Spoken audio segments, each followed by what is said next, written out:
forecast. News 18. Weather from where you live.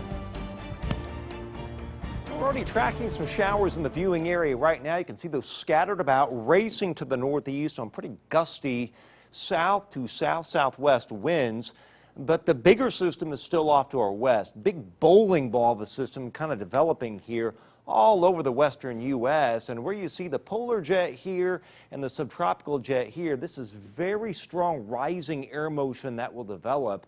And this is an interesting rainfall setup because some of the biggest rainfall events you get in the winter or early spring have these certain elements that this one has. We call it the Mayan Express. I want you to notice the convection, the storms blowing up here near the Yucatan Peninsula, down near Belize, and this gray color coming into the Gulf of Mexico, coming out of Belize and the Yucatan. That is the Mayan Express. That is a stream or plume of very deep tropical moisture. This is kind of the Pineapple Express. This tremendous moisture out near Hawaii is being pulled northeastward as well. So when these two elements come together with such a strong storm system and a front laid up over the area with very warm spring-like weather to the east and bitterly cold weather to the west with a winter storm expected in this area, those bring you historically your biggest rainfall events during the cool season. And it looks like that's going to happen this go around. Tonight we rise into the 50s. Tomorrow much of the area is into the 50s.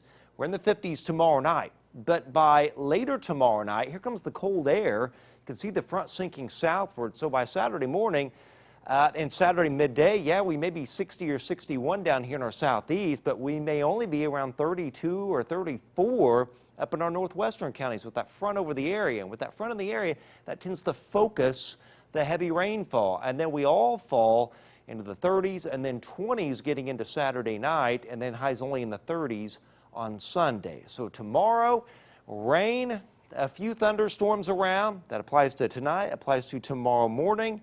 We may have a brief lull for a while in the afternoon where the rain becomes lighter and more spotty before it cranks back up late in the day. A windy day and 59. Now on Saturday, rain, but some ice and mix begins to develop in the north and northwest with time, and temperatures will start to fall, and it will be a windy day from the northeast. So rainfall and even a few thunderstorms tonight. You see right there, this is tomorrow morning, right through tomorrow morning, and then we see it get a little more spotty for a while tomorrow afternoon. Heavy rainfall, a few thunderstorms tomorrow night, and right into a chunk of Saturday, and then we see the change over to some ice and snow after that. Total rainfall, this is how much will likely have fallen by tomorrow night. Total rainfall, before it's all said and done, anywhere from near 2.5 to as much as 5 inches of rainfall is expected. And the latest model guidance suggests moderate to major flooding on area rivers over our area. If you live in a flood-prone area, if you live close to the river, be aware that some of these stages will reach a high and moderate, if not major level. And then again, the cold comes in with the high winds. There's that changeover to a little ice and a little snow after that. 70 forecast, 46 on Saturday. Again, windy tomorrow, windy Friday night, windy into Saturday and Saturday night, 36 on Sunday. We're in the 40s Monday, Tuesday, Wednesday, and then the bitter cold comes in. Very strong cold front on Wednesday with high winds. We'll be lucky to get into the teens on Thursday. Wow, we got a 7-day forecast.